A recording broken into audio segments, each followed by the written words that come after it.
کوئی آئین اور قانون تو نہیں ہے، لیکن ہم اخلاقی طور پر جس طرح اس کا اپنے آپ کو پابند سمجھتے ہیں، ہم اس کو بھی ہم وہی پوزیشن دیں اور اس کو اس قابل بنائیں کہ وہ ملک کے اندر وہ متفقہ قرار دیا جائے، اس کے امتیازی حصوں کو ختم کر دیا جائے،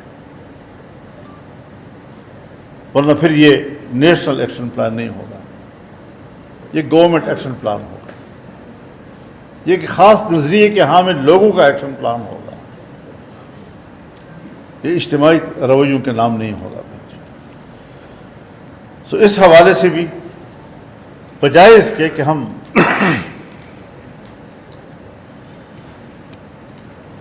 دہشت گردی کو فروغ بھی دیں، دہشت گردی کے خلاف جنگ بھی لڑیں، ہمارے جو لا انفورسمنٹ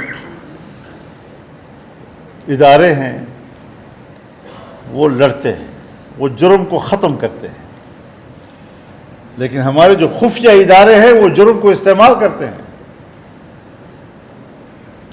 وہ جرم کو ختم نہیں کیا کرتے، اور پھر وہی پالیسیاں بناتے ہیں، وہی آگے جا کر پھر اداروں کو لائن دیتے ہیں اور اس کے مطابق ہمارے ادارے چل رہے ہوتے ہیں۔ آج اگر باجوڑ کی بات ہے، اگر وزیرستان کی بات ہے، ہمارے تو روز روز جنازے اٹھ رہے ہیں، ہم نے تو باجوڑ میں ایک ہی دن کے اندر 80 اور 90 جنازے اٹھائے ہیں، اور اب تک اس کا تسلسل کے ساتھ سلسلہ چل رہا ہے۔ وزیرستان میں روزانہ ہمارے جنازے نکلتے ہیں، گھر پہ آ کر راکٹ گرتا ہے، اور گھر پہ آ کر راکٹ گرنے سے خواتین مرتی ہیں، بچے مرتے ہیں، شہید ہو جاتے ہیں۔ اس گھر میں فوج آ کر کہتی ہے یہ لاشیں ہمارے حوالے کرو، فوج آ کر کہتی ہے یہ لاشیں ہمارے حوالے کرو۔ جب فوج کے حوالے ہو جاتی ہے، وہ رسا کو بلاتے ہیں اور جبراً ان سے لکھواتے ہیں کہ یہ دہشت گرد تھے، تم تسلیم کرو کہ یہ دہشت گرد تھے۔ وہ کہتے ہیں صاحب گھر پہ راکٹ آیا ہے، بچی کا کیا تعلق ہے دہشت گردی کے ساتھ، خاتون کا کیا تعلق ہے دہشت گردی کے ساتھ، گھر کے اندر بیٹھے ہوئے غیر مسلح مرد ہے، بوڑھا ہے، جوان ہے، اس کا کیا تعلق ہے اس کے ساتھ؟ میں کوئی مورچے میں تو نہیں لڑا ہوں آپ کے ساتھ، آپ کا راکٹ آیا ہے میرے گھر میں اور میرے لوگوں کو شہید کیا ہے، آپ اس کو اپنے کھاتے میں لکھنا چاہتے ہیں کہ اس کو کہو لکھ کر دو، اور پھر ان کی لاشیں بھی واپس نہیں کرتے، کہتے ہیں یہ دہشت گرد ہے۔ تو اس طرح کارروائی تو نہ ڈالی جائے نا، اس طرح تو لوگوں کو کی تذلیل نہ کی جائے، اب دعوے کو تقویت دینے کے لیے اس قسم کے حربے تو نہ استعمال کیے جائیں۔ یہ سارے مشاہدات دن رات ہم دیکھ رہے ہیں، ہمارے حالات پہ کیا ہم پہ کیا گزر رہی ہے، اور یا تو پھر خوشحالی لانے کے لیے، امن لانے کے لیے ایک مستحکم قسم کا اکنامک پلان ہونا چاہیے، نیشنل اکنامک پلان ہونا چاہیے ہمارا، تاکہ ہم تمام صوبوں کے لوگ، ہر علاقے کا عوام، اس کے آنے والی نسلیں، ان کے بچے مطمئن ہو جائیں کہ یہ ہمارے ریسورسز ہیں، ہم اس کے مالک ہیں، اور یہ اس کے منافع جو ہمیں مل رہے ہیں۔ میں تو ہر وقت اس بات سے ڈرتا ہوں کہ مجھے محروم کیا جا رہا ہے، مجھے محروم کیا جا رہا ہے۔ تو محرومیتیں تو پیدا کی جا رہی ہیں، محرومیتوں کو تو فروغ دیا جا رہا ہے۔ جب محرومیتوں کو فروغ ملے گا تو پھر دہشت گردی بھی اٹھے گی۔ تو یہ ساری چیزیں ہمیں ایک نیشنل ڈائیلاگ کی طرف لے جا رہی ہیں۔ آئے ہم ڈیبیٹ کریں، قومی سطح پہ بات کریں۔ مجھے اچھی لگی ہیں باتیں، جب میرے دوستوں نے کہا کہ فوج سے بھی بات کی جائے، بیوروکریسی سے بات کی جائے، عدلیہ سے بات کی جائے، سیاستدان بیٹھے، پارلیمنٹ بیٹھے، ہم سب مل کر ایجنڈا طے کریں، ہمارے مسائل کیا ہیں، اس کی فہرست بنائیں، اس پر بات چیت کریں اور اس کو حل کریں۔ صرف یہاں بیٹھ کر سردار لشکر علی خان نے کہا کہ جی کس سے مطالبہ کر رہے ہو، صحیح سوال ہے، اس طرح ہم آپس میں بیٹھ کر مطالبات بناتے ہیں، کس سے مطالبہ کر رہے ہیں؟ جو اتھارٹیز ہیں اس کے خلاف تو ہم احتجاج پہ آ گئے، مارچ کر رہے ہیں، گورنمنٹ ادھر بیٹھی ہے، ہم ادھر بیٹھے ہیں، ریاستی ادارے پنڈی میں بیٹھی ہیں، سیاسی ادارے اسلام آباد میں بیٹھی ہیں۔ تو جب فاصلے ہوں گے، ہم ڈائیلاگ نہیں کریں گے، بات چیت نہیں کریں گے، تو کدھر سے معاملہ حل ہوگا؟ تو ہمیں نیشنل لیول کا ڈائیلاگ کی طرف بھی جانا ہوگا، ہمیں نیشنل لیول کا اکنامک پلان بھی بنانا ہوگا، تاکہ ہم ہر صوبے کے، ہر خطے کے، ہر علاقے کے عوام کو مطمئن کر سکیں۔ اور پھر یہ جو بد امنی ہے، اس کے پیچھے جو عوامل ہیں اور گہرے عوامل ہیں، جس تک رسائی ہر پاکستانی کا ہمت نہیں ہے کہ وہاں تک ادراک حاصل کر سکے، اس کو ڈھونڈیں ہم۔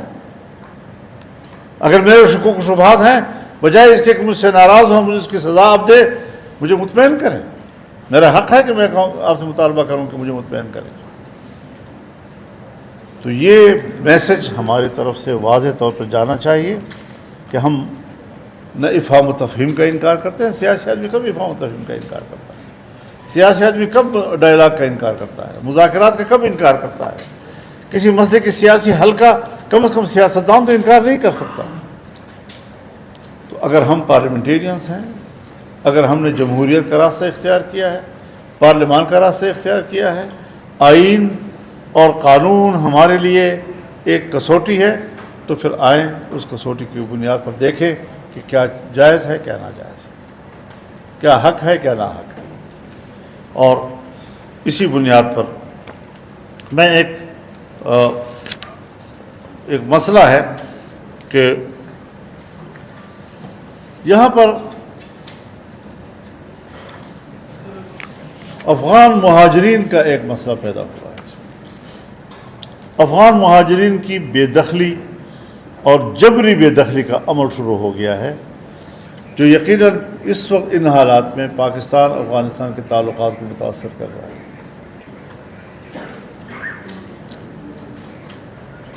جب طالبان کی حکومت نہیں تھی اور اشرف غنی صاحب یا کرزئی صاحب ان کی گورنمنٹ تھی، تو اس وقت بھی یہ مسئلہ اٹھا تھا، 2016-17 میں بھی یہ مسئلہ اٹھا تھا۔ اس وقت ایک اعلیٰ سطحی میٹنگ ہوئی تھی اور اس میں ہم نے ان سے یہ گزارش کی تھی کہ افغان مہاجرین کی آپ کیٹیگریز طے کر لیں،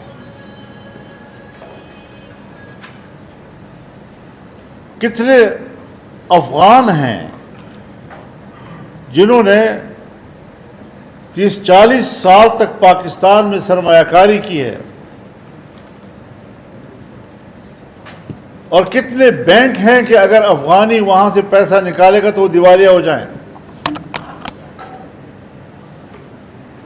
اگر وہ پاکستان میں سرمایہ کاری کر رہے ہیں اور اس کا پیسہ پاکستان کے اندر گردش کر رہا ہے اور میرے پیسے کی بڑھوتری کا ذریعہ بن رہا ہے، میں اپنے ملک کے مفاد کو بھی دیکھوں، تو اس کیٹیگری کو آپ الگ رکھ لیں اور ان کو آپ برات دیں۔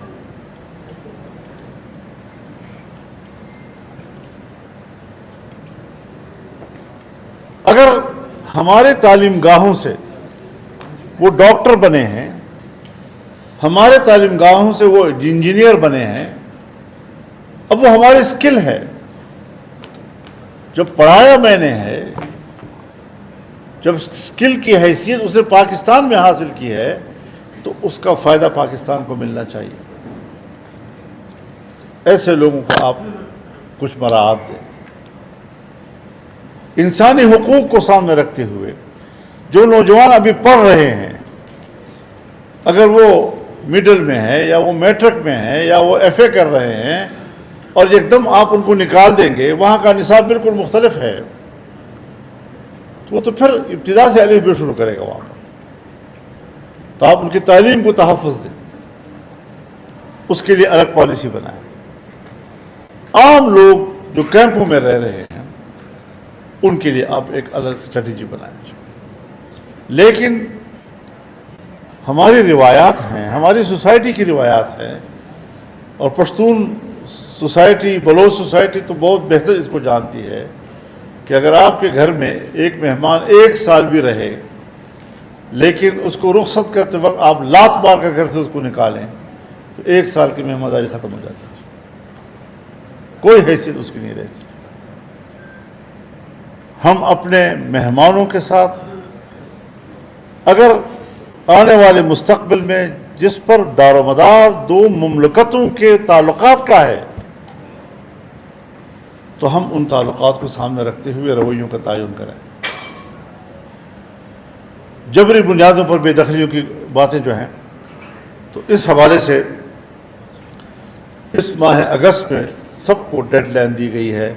اگر میری درخواست پر آپ حضرات ایک متفقہ رائے بنائیں کہ نہیں، اس کے لیے سب کو اعتماد میں لے کر اور پارلیمنٹ کو اعتماد میں لے کر، سیاسی جماعتوں کو اعتماد میں لے کر اور پاکستان کی خارجہ پالیسی کے اصولوں کو سامنے رکھتے ہوئے ہم ایک متوازن پالیسی اس کے لیے اختیار کریں۔ افغانستان ان کا ہے، انہوں نے کبھی بھی تو جانا تو ہے، اپنے گھر میں تو جانا ہے انہوں نے، لیکن طریقے کے ساتھ مہمان کو بھی عزت کے ساتھ رخصت کیا جاتا ہے۔ جبر کی بنیاد پر نکالنا یہ تو اپنی پوری مہمانداری کو ضائع کرنے والی بات ہے۔ تو یہ کچھ گزارشات آپ کی خدمت میں نے عرض کی ہیں۔ آپ حضرات نے اپنے قرارداد میں جو پشاور میں پاس کی ہے، میرے خیال میں پہلا حصہ میں نے کچھ پڑھا ہے، بار 78 سال اور 78 سال اور 78 سال اور 78 سال۔ جی بلوچستان میں 78 ہے نا۔ تو یہ میرے خیال میں آپ لوگوں کے ذہن میں ایک سوال پیدا کرنے کی کوشش کر رہے ہیں کہ ہمارے اسٹیبلشمنٹ نے اور ہمارے اصل حکمرانوں نے 78 سالوں میں آج تک کوئی ایک بھی صحیح فیصلہ نہیں کیا۔ یہ سوال پیدا کرنے کی کوشش تو کی گئی، اب دیکھتے ہیں کیا جواب ملتا ہے۔ اللہ تعالیٰ خیر کی صورت فرمائے۔ بہت شکریہ آپ حضرات کی بڑی نماز۔